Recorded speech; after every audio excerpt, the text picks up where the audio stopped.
Hello guys! Hello Leo! Welcome Leo sa aking channel, Kapalaran 888. Welcome!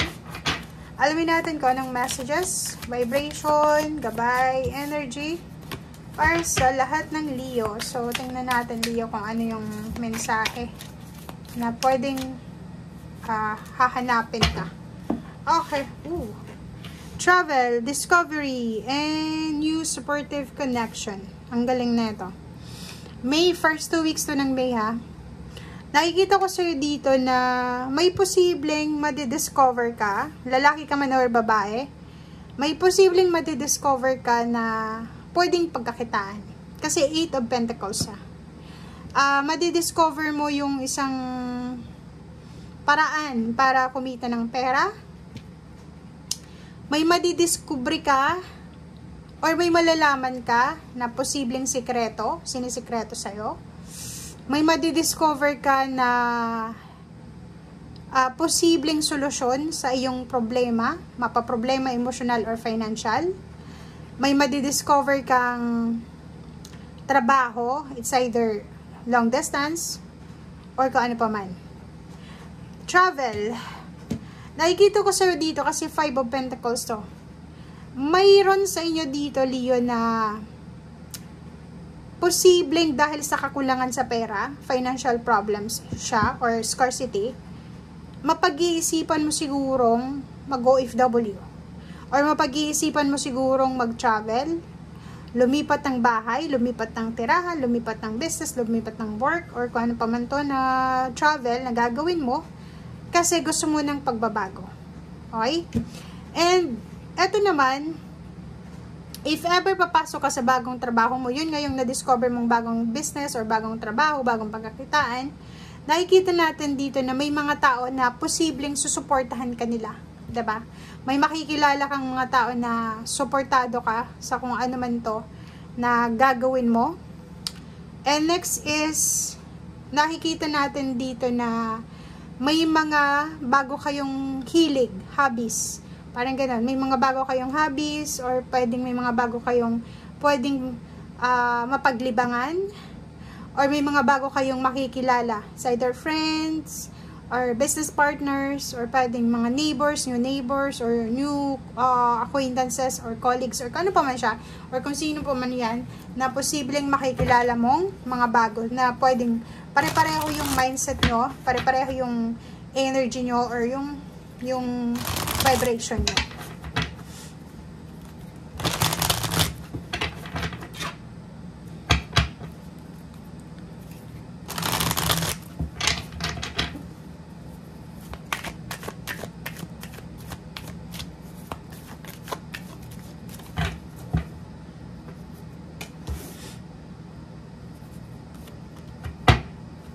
Okay. Leo, nakikita mo tong universe, 21 and 7. Ang ganda neto. Kasi to, triumphant success to. Sinasabi ng barahan na ang universe ay magsha-shower sa'yo. Magsha-shower sa'yo ng victory, triumph, success. Kung ano man to na ibibigay sa'yo ng universe, pwedeng ito na yung matagal mong tinatrabaho. Pwedeng ito yung matagal mong minamanifest. Or marami kang efforts na ginawa dito. So, kung ano man ito na darating sa'yo ngayong buwan ng Mayo, deserve mo siya. Okay? So, may mga celebration na posibleng maganap or may mga pagkakataon na sobra kang magiging grateful and thankful dahil sa mga biyaya or sa triumphant success or sa kung ano man to na victory success na ibibigay sa'yo ng universe. Isha-shower sa'yo. Nakatadhana siya. It's a destiny, guys.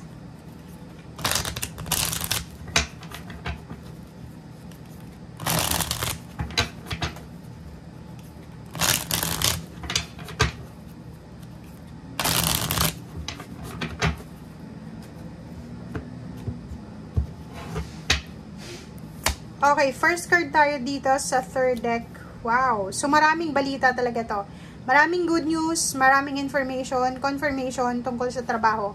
So, kung nag-a-apply ka ng trabaho, matatanggap mo yung information or confirmation na pwede ka nang pumasok or natanggap ka na, or for interview ka na, or for exam, parang gano'n.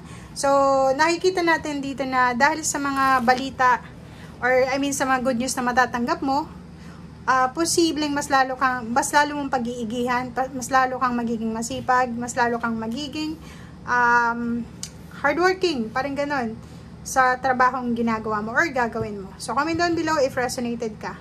Ay, kita ko sa'yo dito na busy ka din. If ever may work ka na, busy ka ngayon eh. 'Di ba? Napaka-workaholic mo.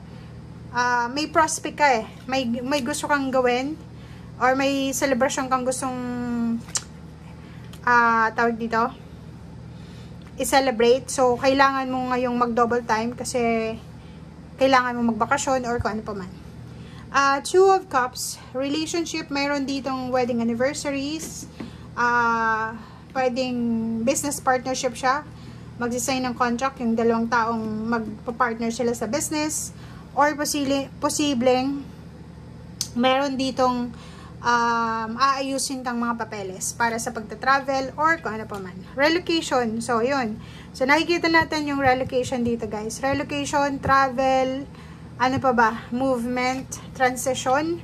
Meron din ditong empowerment, salary increase, pagtaas ng posisyon sa trabaho, pagtaas ng posisyon sa society, or kano pa man to. So, marireclaim mo ulit yung power mo. Kung ano man tong nawala sa'yo, mapapera man siya, relationship, peace of mind, posibleng dumating ulit siya sa'yo, bumalik siya sa'yo. Ingat ka sa mga air signs, Gemini, Libra, Aquarius, or mag-iingat ka sa mga impormasyon na dumarating sa'yo. Okay, chismis. Eto, pwedeng chismis, paninira, or kano pa man. Huwag kang masyadong mag-focus dito ngayong buwan ng Mayo. Focus ka dito sa justice mo, sa trabaho, sa passion mo, or sa kung ano man itong na-discover mo na pwede mong pagtagumpayan. Diba? Kita mo na? Dapat daw magpaka-busy ka. Okay, Leo? Umiwas ka sa chismis, umiwas ka sa backstabbing, umiwas ka sa mga tagahatid ng balita mo, i-block mo o i-unfriend mo yung mga taong mahilig magdala ng balita. And sinasabi ng baraha, mas kailangan mong magpaka-busy. Okay? Marami kang kailangan na gawin, marami kang kailangan na ayusin, or marami kang dapat na unahin ngayon kaysa dyan sa kung ano man yun ang mga chismis na yan. Okay? So, dito sinasabi ng barahan na at the same time, if busy ka din, make sure na bigyan mo din ng time ang sarili mo para makapagpahinga. Okay. So, nakikita ko sa'yo dito, mag-iingat ka talaga sa mga taong maraming sinasabi sa'yo, ina-advise sa'yo, ganito, ganyan. If may kaaway ka or mayroon kang mga ka-misunderstanding, kakompetensya, ingat-ingat ka sa mga taong nagdadala ng kwento sa'yo dahil hindi mo alam kung totoo yung sinasabi nila dahil posibleng away ang dala nito. So yun, Leo, comment down below pwede kang makaresonate dito. Tingnan mo.